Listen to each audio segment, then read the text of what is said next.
पहले greater Hyderabad municipal corporation की आवाम को, वहाँ के तमाम वोटर्स को, राय दहिंदगान को अपनी जानिब से उनका शुक्रिया अदा करता हूँ कि उन्होंने पोलिंग के दिन निकलकर अपने अपने वोट का इस्तेमाल किया, बावजूद इसके कि अभी भी पूरे मुल्क में और हर जगह पर कोरोना वायरस चल रहा है।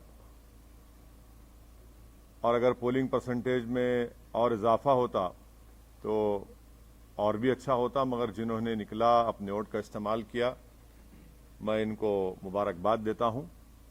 और क्योंकि उन्होंने हमारी जमहूरियत को मजबूत करने का और जो आवाम को एक मौका मिलता है 5 साल में एक मरतबा अपने वोट को डालने का, उन्होंने उसका इस्तेमाल किया।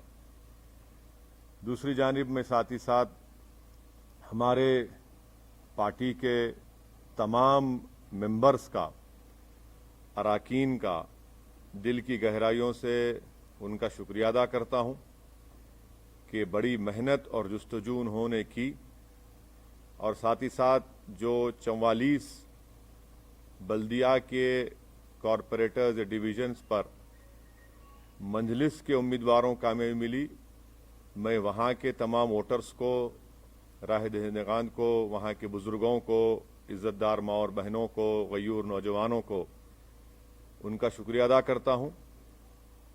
और साथ ही साथ मैं ये बताना भी चाहूँगा कि MIM की जो कामयाबी हुई है, 5 साल पहले भी हमारे पास 44 कॉरपोरेटर्स थे, और जब हम 60 म्युनिसिपल वार्ड्स पर इंतखाबात में हिस्सा लिया था, अब के बार हमने 51 म्युनिसिपल डिवीजन्स पर हमने इंतखाबात में हिस्सा लिया, और उसमें से हमने 44 म्युनिसिपल सीट्स पर कामयाबी हासिल की।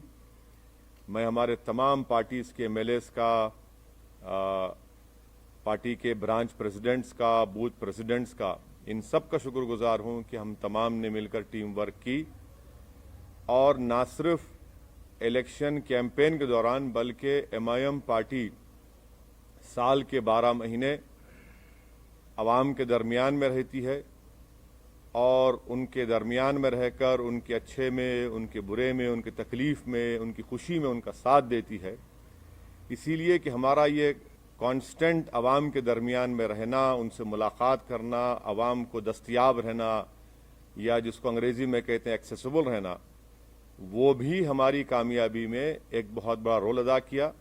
साथ ही साथ जब 3 महीने लॉकडाउन था, उस दरमियान में MIM पार्टी की तरफ से लॉकडाउन में गरीब आवाम की खिदमत करना, उनमें तमाम रेशन किट्स को उनमें जाकर उनको पहुंचाना घर तक, पेशेंट्स जो बीमार पड़ रहे थे उनके लिए अस्पताल में इंतज़ाम करना, और फिर जो हैदराबाद में 100 साल के बाद इतनी ज़्यादा बारिश आई, उस 2-3 दिन के अंदर जो MIM के तमाम जिम्मेदारान ने मेहनत की और बाद में हमने उनको जो रिलीफ पहुंचाया, यकीनन वो भी इसमें बहुत बड़ा रोल अदा किया।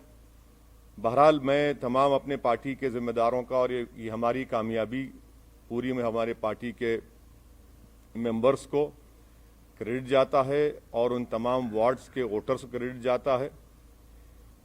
MIM पार्टी ने 51 म्युनिसिपल सीट्स पर कंटेस्ट किया, और आप जानते हैं कि हैदराबाद पार्लियामेंट कॉन्स्टिट्यूंसी में हमने 44 डिविजन्स में से 34 पर कंटेस्ट किया, और 33 म्युनिसिपल वार्ड्स पर हमको कामयाबी मिली। मैं फिर से कह रहा हूं कि हैदराबाद पार्लियामेंट्री सेगमेंट में 44 म्युनिसिपल डिविजन्स हैं, जिसमें से MIM ने 34 पर कंटेस्ट किया और 33 पर हमने कामयाबी हासिल की। ये 5 साल पहले भी ऐसा ही था। दूसरा, सिकंदराबाद में हमने 12 सिकंदराबाद पार्लियामेंट कॉन्स्टिट्यूंसी में 12 म्युनिसिपल वार्ड्स में कंटेस्ट किया, और 9 म्युनिसिपल डिविजन्स पर, 9 म्युनिसिपल डिविजन्स पर अल्हम्दुलिल्लाह हमको कामयाबी मिली। वैसे ही हमने 3 municipal wards Malkajgiri parliament segment में हमने इंतखाबात में हिस्सा लिया, हमको कामयाबी नहीं मिली। 2 म्युनिसिपल डिवीजन्स हमने चिवल्ला पार्लियामेंट कॉन्स्टिट्यूंसी में हमने लड़ा और दोनों पर हमको कामयाबी मिली। तो मैं फिर से अल्लाह सुब्हाना व तआला का शुक्रगुजार हूँ कि परवरदिगार ने हम पर बहुत बड़ा रहम और करम किया और हमारी पार्टी को इन गरीब आवाम की दुआओं को कबूल किया और हमको कामयाबी से हमकिनार किया। हमारे जो 44 सीट थे अल्हम्दुलिल्लाह हमने उसको रिटेन किया और जो 7 म्युनिसिपल वार्ड्स पर हमको कामयाबी नहीं मिली उसके ताल्लुक से हम लोग बैठेंगे, बात करेंगे। मगर मैंने हमारे तमाम जीतने वाले जितने भी नए नौ मुंतखब शुदा या न्यू कॉरपोरेटर्स हैं उन सब से मैंने बातचीत की है और उनसे मैंने कहा कि भाई साहब कल से आप लोग तमाम अपने काम का आगाज़ शुरू कर दीजिए। हमने जो आवाम से वादे किए थे उसको पूरा करने का कल से वक्त शुरू होता है। और साथ ही साथ मैं बताना ज़रूरी समझता हूँ आप तमाम को कि पुराना पुल डिवीज़न से राजमोहन चौथी मरतबा MIM पार्टी के म्युनिसिपल कॉरपोरेटर के तौर पर जीते हैं। कारवान से हमने स्वामी यादव को टिकट दिया था राजेंद्र यादव साहब की जगह पर, उनको कामयाबी मिली। तो ये हमारी परफॉर्मेंस था जिसको मैं समझता हूं कि मैं इससे मुतमईन हूं। और हमारा जो अगर आप बोलेंगे कि स्ट्राइक रेट है 51 म्युनिसिपल वार्ड्स में, ये हमारा मैं समझता हूं कि सबसे बेहतरीन स्ट्राइक रेट रहा है। अब आपका जो बुनियादी सवाल होगा कि बीजेपी भी जीती, यकीनन बीजेपी जीती है और ये अवाम का फैसला है और हमारी कोशिश ये होगी कि हम जमहूरी तरीके से बीजेपी से मुकाबला करेंगे और हमको पूरा यकीन है कि इनकी बढ़ते हुए कामयाबी के कदम को इंशाअल्लाह ताला हैदराबाद की आवाम बल्कि पूरे तेलंगाना की आवाम इसको रोकेगी। और मुझे ये भी कहना पड़ेगा कि तेलंगाना में जब असेंबली के इंतखाबात होंगे आप देखेंगे कि इंशाअल्लाह ताला ये बीजेपी की जो कामयाबी है वक्तिया कामयाबी है, ये उस वक्त तक इतनी कामयाबियां इनको नहीं मिलेंगी। और मुझे अवाम का फैसला है, हमारी क्या बोलना चाहिए, हमारी ख्वाहिश के बरक्स फैसला आया बीजेपी की हद तक। मगर MIM पार्टी को तो मैं समझता हूं कि हमने तमाम बड़ी मेहनत की और उसका नतीजा हमको अल्लाह सुब्हाना व तआला ने और हैदराबाद की आवाम ने हमको दिया है। शुक्रिया। सर, आप जब लोकसभा चुनाव में 4 सीटें बीजेपी जीत के आई थी उस समय भी आपने कहा था कि ये वक्तिया कामयाबी है, फिर उसके बाद ये कामयाबी नहीं। देखिए सुनिए, देखिए आप ये बात कह रहे हैं, मैं इसलिए निकाल रहा हूं कि जरा वो आंख पे, तो निजामाबाद में म्युनिसिपल इलेक्शन हुआ, बीजेपी का MP है वहां पे, कितनी सीट MIM जीती? बीजेपी का MP है निजामाबाद में, MIM ने कितनी सीट जीती? 16 सीट जीती हम। तो आपको बता रहा हूं कि होगा ये, इलेक्शन का वर्डिक्ट है, म्युनिसिपल इलेक्शन है, थोड़ा ऊंच नीच होती है। और मुझे यकीन है कि मैं तो प्रिवी नहीं हूं, ना मुझे अख्तियार है TRS पार्टी पर बोलने का, मगर मुझे यकीन है कि ये लोग देखेंगे क्या करना चाहिए, क्या सही करना चाहिए, कितना अच्छा करना चाहिए, उसको देखेंगे, मगर उनके पार्टी का मसला है। सर, अभी मेयर और डिप्टी मेयर के लिए ये बात आती है कि आप किसको सपोर्ट करेंगे, क्योंकि आपका सपोर्ट का प्रसाद साहब जरा थोड़ा खुशी का मौका है, थोड़ा आज तो एक रात छोड़ दो आप। लेकिन बहुत अहम बात है। हाँ बिल्कुल है, नहीं हर चीज अहम है। इतनी बड़ी कामयाबी हमको जो मिली है वो यकीनन एक बहुत बड़ी कामयाबी हमको मिली है और हम फैसला करेंगे, बैठ के बात करेंगे। कल मैं हमारे पार्टी के तमाम जिम्मेदार हजरात से मैं उनसे बात करूंगा, उनसे मशवरा करूंगा, उनकी राय हासिल करूंगा, उसके बाद हम कोई फैसला करेंगे। यकीनन हमको फैसला करना है, हम करेंगे। सर, योगी आदित्यनाथ ने ये कहा है कि भाग्यनगर का भाग्योदय अब शुरू हुआ है और JP नड्डा ने भी ये कहा है कि 2023 में बीजेपी की सरकार होगी, KCR की करप्ट सरकार को हम निकालेंगे। तो आप उस पर कैसे देखते हैं? अब जाहिर है ये तो इस तरह की बातें करेंगे ना भाई। जहां पर योगी आए थे क्या हुआ, टांटाएं हो गए। सर्जिकल स्ट्राइक बोले थे ओल्ड सिटी के ऊपर, अब डेमोक्रेटिक स्ट्राइक हो गया बीजेपी के ऊपर। ये तो डेटा आपके सामने है, एम्पिरिकल एविडेंस आपके सामने है। हम तो योगी आदित्यनाथ से यही कहेंगे कि आप तो मुंबई गए थे, ज्यादा एक्टिंग मत करिए, हकीकत की दुनिया में आ जाइए और जो जुल्म वहां पर दलितों पर किया जा रहा है उसको खत्म करिए। जो खवानीन आप कॉन्स्टिट्यूशन के खिलाफ बना रहे हैं वो रोकिए। और मुझे यकीन है कि केसीआर गो हमारे अपोजिट पार्टी के हैं, मगर एक बात मानना पड़ेगा, एक रीजनल फेस है और वो रीजनल फेस आज भी इम्पोर्टेंट है, कल भी इम्पोर्टेंट रहेगा। और थोड़ा सा अगर वो लोग जो भी उनके चीजें सही करना है कर लेंगे तो he still a very important and I am sure कि केसीआर जो है वो बीजेपी के ऊपर बहुत बड़े भारी पड़ेंगे आने वाले वक्त में। तो क्या आप उनको सपोर्ट करेंगे अगर मेयर की सीट चाहिए तो? मैं अभी आपसे कहा हूं मैडम कि जरा थोड़ा सांस लेने दीजिए, थोड़ा हमको अपनी इतनी बड़ी कामयाबी हमको मिली है, थोड़ा हमारे तमाम पार्टी के जिम्मेदारों से हमको अपनी उनकी खुशी का हिस्सा बनने दीजिए। और कल सुबह में हम तमाम पार्टी के हमारे जिम्मेदारों से, एमएलएज हैं, एमएलसीज हैं, सीनियर हमारे पार्टी के लीडर्स हैं, उन तमाम से बात करेंगे, मशवरा करेंगे और जो भी फैसला होगा आप तक पहुंचाएंगे। सर, आपने अपने घर हैदराबाद से अपील की थी जब चुनाव प्रचार कर रहे थे कि बीजेपी को यहाँ पर कंप्लीटली रिजेक्ट किया जाना चाहिए, लेकिन आप ही के घर में बीजेपी नंबर कहाँ देखिए, आप लोग नेशनल चैनल पे आपको बड़ी मोहब्बत हो गई असदुद्दीन ओवैसी के घर में। मेरे घर में कौन जीता? हम तो कह रहे हैं कि मेरे अंगना में तुम्हारा काम ही नहीं है। अरे ना, आप देखे सुनिए, आप बताइए, चलिए मेरे घर में कहाँ जीते? आपने कहा नहीं आप नहीं, सुनिए एक बात सुनिए। आप जब कह रहे हैं तो आप बताइए कौन सी जगह पर। हम तो जहां योगी गए वहां हराए, जहां अमित शाह आए वहां हारे। आपने कहा था पुराने शहर में सर्जिकल स्ट्राइक करेंगे, हमने कहा डेमोक्रेटिक स्ट्राइक करेंगे, डेमोक्रेटिक स्ट्राइक हो गया। अब नेशनल मीडिया को बीजेपी के बाजा बजाने का इतना शौक है तो बजाइए आप, मगर हमारे कंधे पे रखकर बाजा मत बजाइए। आप खुलकर कहिए कि हम बीजेपी की बैंड पार्टी हैं, हम बाजा बजा रहे हैं। हम आपसे कहना चाह रहे हैं कि हमारे घर में बीजेपी का जो पोजीशन था वो क्या है आप देख लीजिए। हम आपको फिर से कह रहे हैं कि हैदराबाद पार्लियामेंट सेगमेंट में 44 म्युनिसिपल डिविजन्स हैं। 5 साल पहले भी हमने 34 पर लड़ा था, 33 जीते थे। इस बार भी हम 34 लड़े हैं, 33 जीते हैं। अब आप बताइए, आप लोग तमाम माशाअल्लाह से आइंस्टाइन के करीबी दो, तो एमएलसी क्यों हार गए महाराष्ट्र में? महाराष्ट्र में हार, अरे ठीक नहीं जी, अरे भाई आवाम का फैसला है, मगर जरा अल्फाज का इस्तेमाल जो है ना, जरा उसके ऊपर देख कर करिए। आंधी कहाँ आंधी है भाई?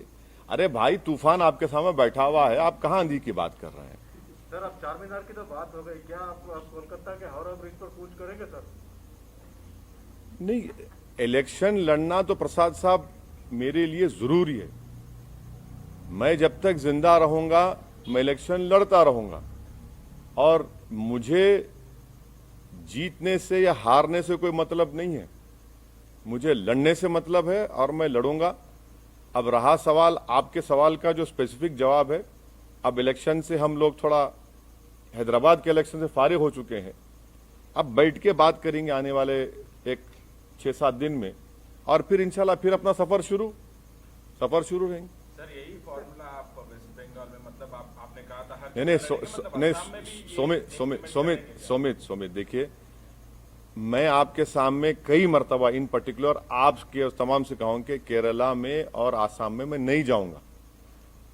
ये मेरा एक डिसीजन है और हम उसके पाबंद हैं। वहां पर बदरुद्दीन अजमल साहब की AIDUF है, IUML केरला में है, हम वहां जाकर उनको डिस्टर्ब नहीं करेंगे।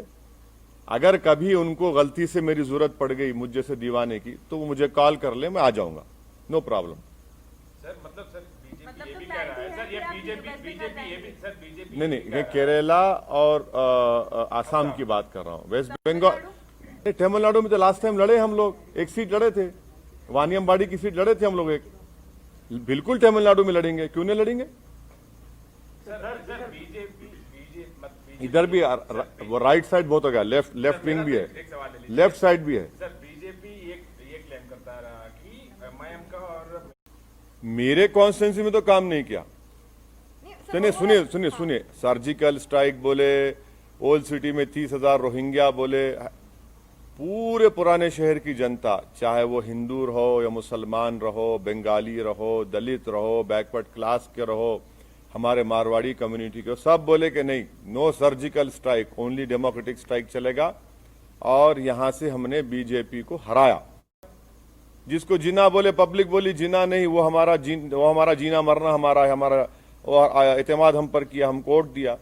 तो ये तो चलता है, बीजेपी की अपनी लैंग्वेज कहां बदलेगी बीजेपी? सर मेरा सवाल ये है कि क्या आपको लगता है कि ओल्ड हैदराबाद और एआईएमआईएम को टारगेट करके कहीं ना कहीं बाकी का जो जीएचएमसी का इलाका था वहां पर जो है अब देखिए, अब ऐसा है ना मैडम, अब किसी के घर में कल सुबह में भैंस या गाय दूध नहीं देंगी, मेरे को बोल दो आप, मैं जिम्मेदार हूं।